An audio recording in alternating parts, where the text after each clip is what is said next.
Hello guys, welcome back to our channel. అయితే తెలంగాణ ఎబ్సెట్ 2024 final phase counselling process అనేది start కావడం అయితే జరిగింది. అండ్ ఈ రోజు నుంచి మనం వెబ్ ఆప్షన్స్ కూడా ఇవ్వవచ్చు. అయితే చాలా వరకు ఆల్మోస్ట్ మెజారిటీ నెంబర్ ఆఫ్ స్టూడెంట్స్కి ఆల్రెడీ ఫస్ట్ అండ్ సెకండ్ ఫేజ్లో సీట్స్ అనేవి అలాట్ కావడం అయితే జరిగింది. And very less number of స్టూడెంట్స్కి మాత్రమే ఇంకా ఇప్పటివరకు సీట్స్ రాలేదు. అండ్ కొంతమంది మాత్రమే ఇంకా ఇప్పటివరకు కౌన్సిలింగ్ ప్రాసెస్లో పార్టిసిపేట్ అనేది చేయలేదు.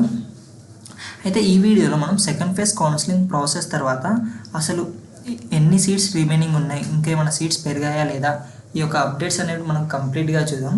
So without any further delay let's start our video.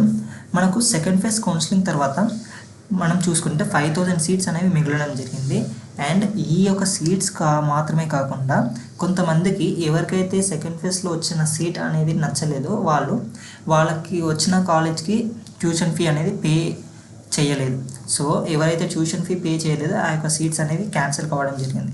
And ఇంకొంతమందికి ఫస్ట్ ఫేజ్లో కూడా అలాట్ అయినాయి కదా సీట్స్, ఆ యొక్క సీట్స్ కూడా వాళ్ళకి నచ్చకపోవడంతో వాళ్ళు మేనేజ్మెంట్ కోటాకి వెళ్ళాలనుకుంటారు టాప్ కాలేజ్లో. అండ్ ఇంకొంతమంది లాంగ్ టర్మ్ కోచింగ్ తీసుకొని మళ్ళీ ఎంసెట్ రాదామనుకుంటారు వాళ్ళు, లేకపోతే ఎవరైతే ప్రైవేట్ కాలేజెస్లో జాయిన్ అవుదాం అనుకుంటారు కదా, వీళ్ళందరూ ఏం చేశారంటే ఆగస్టు 7 కంటే ముందే వీళ్ళ యొక్క సీట్స్ని క్యాన్సిల్ అనేది చేసుకోవడం జరిగింది. సో ఈ యొక్క సీట్స్ అనేవి మనం వేకెంట్గా ఉన్నాయని చెప్పొచ్చు. అండ్ మనకు ఎంసెట్ నుంచి ఈ యొక్క ఇంజనీరింగ్ కాలేజెస్కి ఉన్న నోటిఫికేషన్ ఏంటంటే, ఒకవేళ ఈ యొక్క ఎంసెట్ కాలేజ్ మేనేజ్మెంట్ ఉంటారు కదా, వాళ్ళకి ఏమైనా ఇష్టం ఉంటే వాళ్ళ యొక్క ఇంటెక్ని కూడా వాళ్ళు పెంచుకోవచ్చు అనే ఒక ఇన్ఫర్మేషన్ అయితే రావడం జరిగింది. సో ఇవన్నీ ఓవరాల్గా చూసుకుంటే ఏవైతే 5000 సీట్స్ మిగిలాయి కదా, ఆ యొక్క 5000 సీట్స్ ఎవరైతే క్యాన్సిల్ చేసుకున్నారో ఆ సీట్స్, ఒకవేళ ఎవరిని ఇంటేక్ పెంచుకుంటే ఈ యొక్క ఇంటేక్ పెంచుకున్న సీట్స్ అన్నీ కలిపి మనం ఓవరాల్గా ఒక 8,000 to 9,000 సీట్స్ అనేవి ఉన్నాయని చెప్పొచ్చు ఇంకా రిమైనింగ్. కానీ మనం ఇది పర్ఫెక్ట్ ఎస్టిమేషన్ నెంబర్ అని చెప్పలేము, ఇది ఒక మన అజంప్షన్ మాత్రమే. ఎందుకంటే మనకు ఎంసెట్ నుంచి ఎటువంటి ఈ యొక్క రిమైనింగ్ సీట్స్ గురించి నోటిఫికేషన్ అయితే రాలేదు, అప్డేట్ అనేది ఇప్పటికీ మనకు రాలేదు. సో మనం అయితే కన్ఫామ్గా చెప్పలేము. ఒక 8,000 to 9,000 ఉన్నాయని మాత్రం మనం ఒక ఇమాజినేషన్ మాత్రం వేసుకోవచ్చు.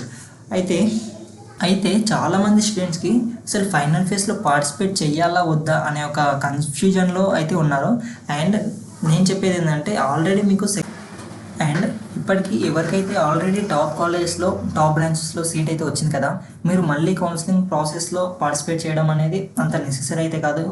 అండ్ ఎందుకంటే ఇప్పటికే మనం చూసుకుంటే ఆల్మోస్ట్ టాప్ కాలేజెస్కి సంబంధించి అన్ని కాలేజెస్లో ఏవైతే టాప్ కాలేజ్ ఉంటాయి, టాప్ 10 కాలేజ్, టాప్ 15 కాలేజెస్లో సీట్స్ అనేవి ఫిల్ కావడం అయితే జరిగింది. అండ్ ఏవైతే నార్మల్ కాలేజెస్ ఉంటాయి కదా, అంటే బిలో 20 యావరేజ్ టాప్ 20 కాలేజ్లో కూడా top branches CSE specializations, IT, ఈ యొక్క బ్రాంచెస్లో సీట్స్ అనేవి ఫిల్ కావడం జరిగింది. సో మీరు మళ్ళీ పార్టిసిపేట్ చేసినా, ఒకవేళ పార్టిసిపేట్ చేసి మీకు వచ్చిన కాలేజెస్ కన్నా బెటర్ కాలేజెస్లో పెట్టడానికి ట్రై చేయండి, అవే పెట్టండి. ఎందుకంటే మీకు ఒకవేళ థర్డ్ ఫేజ్లో ఇంకా ఇప్పుడు వచ్చిన దానికన్నా నార్మల్ కాలేజ్ వచ్చింది అనుకోండి, మీరు మళ్ళీ మీకు వచ్చిన కాలేజ్కి సెకండ్ ఫేజ్లో వచ్చిన కాలేజ్కి వెళ్ళలేదు. సో మీరు ఒకవేళ సెకండ్ ఫేజ్లో మంచి కాలేజ్ వచ్చిన వాళ్ళు మళ్ళీ పార్టిసిపేట్ చేయాలనుకుంటే మీకు వచ్చిన కాలేజ్ కన్నా అన్ని మ్యాక్సిమం కాలేజెసే మళ్ళీ థర్డ్ ఫేజ్లో పెట్టండి. అండ్ ఇప్పటివరకు ఎవరైతే కౌన్సిలింగ్ ప్రాసెస్లో పార్టిసిపేట్ చేయలేదో, సర్టిఫికేట్ వెరిఫికేషన్ చేసుకోలేదో, మీరు అసలు మీకు ఎన్ని వీలైతే అన్ని వెబ్ ఆప్షన్స్ అనేది పెట్టాలి. ఎందుకంటే మీకు only less number of seats మాత్రమే ఉన్నాయి కంపేర్ టు ఫస్ట్ ఫేజ్లో పార్టిసిపేట్ చేసిన వాళ్ళకి, సెకండ్ ఫేజ్లో పార్టిసిపేట్ చేసిన వాళ్ళకి చూసుకుంటే. సో మీకు దగ్గరలో ఉన్న colleges, average colleges, top colleges, normal colleges, అన్ని బ్రాంచెస్ పెట్టండి. కానీ మీకు వచ్చిన ర్యాంక్ని బట్టి, ప్రీవియస్ ఇయర్ కట్ ఆఫ్ని బట్టి ఇంకా ఒక 10-20 కాలేజెస్ ప్రీవియస్ ఇయర్ కట్ ఆఫ్కి ఎన్ని కాలేజ్ పెట్టారు దానికి సంబంధించిన ఒక 10-20 కాలేజెస్ ఎక్కువనే పెట్టండి. ఎందుకంటే మీకు ఏదో ఒక కాలేజ్లో సీట్ అనేది రావాలంటే మీరు మ్యాక్సిమం నెంబర్ ఆఫ్ కాలేజెస్ అనేది కంపల్సరీగా పెట్టాలి. అండ్ ఇంకా మనం కౌన్సిలింగ్ ప్రాసెస్ ఏదైతే చూసుకుంటే, ఫైనల్ ఫేజ్ కౌన్సిలింగ్ ప్రాసెస్ అనేది ఈ మంత్ 8 నుంచి అయితే స్టార్ట్ కావడం అయితే జరిగింది. ఎవరైతే ఇప్పటికీ ఫైనల్ ఫేజ్లో ఇప్పటి వరకు ఫస్ట్ ఫేజ్ అండ్ సెకండ్ ఫేజ్లో పార్టిసిపేట్ చేయలేదో, మీరు 8 ఆగస్ట్ రోజు స్లాట్ అనేది మీ సర్టిఫికేట్ వెరిఫికేషన్ కోసం బుక్ చేసుకోవాలి. మీరు ఎవరైతే స్లాట్ బుక్ చేసుకున్నారో వాళ్ళు 9th రోజు మీ యొక్క సర్టిఫికేట్ వెరిఫికేషన్ అనేది చేయించుకోవాలి. 9th రోజు ఎవరైతే సర్టిఫికేట్ వెరిఫికేషన్ చేయించుకున్నారో వాళ్ళు 9th నుంచి 10th ఈ యొక్క 2 days, 9th and 10th ఈ యొక్క 2 daysలో మీరు ఆప్షన్స్ అయితే ఎక్సర్సైజ్ చేయొచ్చు, అంటే వెబ్ ఆప్షన్స్ అనేది ఇవ్వచ్చు. అయితే 10th రోజు ఆటోమేటిక్ మీ యొక్క వెబ్ ఆప్షన్స్ అనేది ఫ్రీజ్ అవుతాయి. ఓకేనా. ఇంకా ఎవరైతే ఆటోమేటిక్ వెబ్ ఆప్షన్స్ అయితే ఫ్రీగా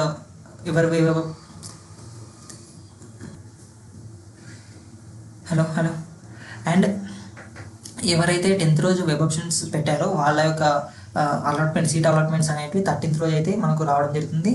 అండ్ ఎవరికైతే కొత్తగా ఇప్పుడు ఫైనల్ ఫేజ్లో పార్టిసిపేట్ చేశారో మీరు మీ యొక్క ట్యూషన్ ఫీ అనేది 13th నుంచి 15th ఆగస్ట్లోపు మీ యొక్క ట్యూషన్ ఫీ అనేది పే చేసి ఆన్లైన్లో సెల్ఫ్ రిపోర్టింగ్ అనేది చేయాలి. సెల్ఫ్ రిపోర్టింగ్ చేసిన తర్వాత మీరు ఖచ్చితంగా first phase, second phase and third phase ఈ యొక్క 3 ఫేజ్ల students 16th and 17th August ఈ యొక్క 2 డేట్లో మీరు మీ యొక్క అలాట్ అయిన కాలేజ్కి వెళ్ళి ఖచ్చితంగా ఫిజికల్ రిపోర్ట్ చేసి మీ యొక్క సర్టిఫికేట్ అనేది అక్కడ వాళ్ళు అడిగిన రిక్వైర్డ్ సర్టిఫికేట్స్, డాక్యుమెంట్స్ అనేవి మీరు అక్కడ ప్రొవైడ్ చేయాల్సి ఉంటుంది. అప్పుడు మాత్రం మీ యొక్క సీట్స్ అనేది కన్ఫర్మ్ జరుగుతుంది.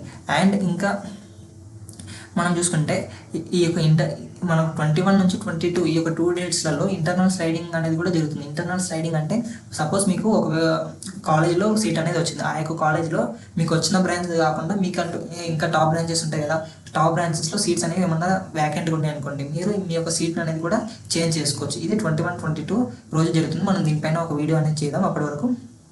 అండ్ దెన్ ఎవరైతే this is all about final phase web options. So ఎవరైతే ఇప్పటివరకు వెబ్ ఆప్షన్స్ పెట్టలేదో మీరు ఖచ్చితంగా maximum number of web options అనేది ఇవ్వడానికి ట్రై చేయండి. అండ్ ఇప్పటివరకు ఎవరైతే పెట్టారో మీరు ఇంకా మీకు వచ్చిన కాలేజ్ కన్నా 100% టాప్ కాలేజెసే పెట్టండి. ఎందుకంటే ఇంకా 8,000 to 9,000 సీట్స్ అనేవి ఉన్నాయి కాబట్టి maybe there is a chance to get a seat in top colleges. And one more thing మీరు గుర్తుంచుకోవాల్సింది ఏంటంటే ఆల్రెడీ ప్రతి ఒక్కరు ఏవైతే సిఎస్సి అండ్ సిఎస్సి స్పెషలైజేషన్స్ ఉన్నాయి కదా, ఈ యొక్క బ్రాంచెస్కి మాత్రమే ఇంట్రెస్ట్ చూపడం జరిగింది. అండ్ ఈ యొక్క బ్రాంచెస్లో మాత్రమే సీట్స్ అనేవి ఫిల్ కావడం జరిగింది. అండ్ కోర్ బ్రాంచెస్ ఉంటాయి కదా, ఈసీఈ, మెకానికల్, ట్రిపుల్ ఈ యొక్క బ్రాంచెస్లో సీట్స్ అనేవి ఇంకా అక్కడక్కడ compare to CSE maximum number of seats అయితే ఉన్నాయి. సో మీరు ఎవరైతే వెరీ లెస్ నార్మల్ కాలేజ్, చిన్న కాలేజ్లో సిఎస్సి చేయడం కన్నా మీరు ఫైనల్ ఫేజ్లో వెబ్ ఆప్షన్స్లో మీకు ఇంట్రెస్ట్ ఉన్న course side ECE, triple E, mechanical లేకపోతే ఈసీ వరకు అయితే మీరు పెట్టుకోవచ్చు. సో ఒకవేళ మీరు కోర్స్ సైడ్ ఉంటే మీరు ఫైనల్ ఫేజ్లో మీకు బ్రాంచ్ అనేది కూడా చేంజ్ చేస్తుంది. So that's it for this video. And if you have any doubts please post it in the comment box. Thanks for watching. Subscribe to Pavan స్కోడ్. Thank you.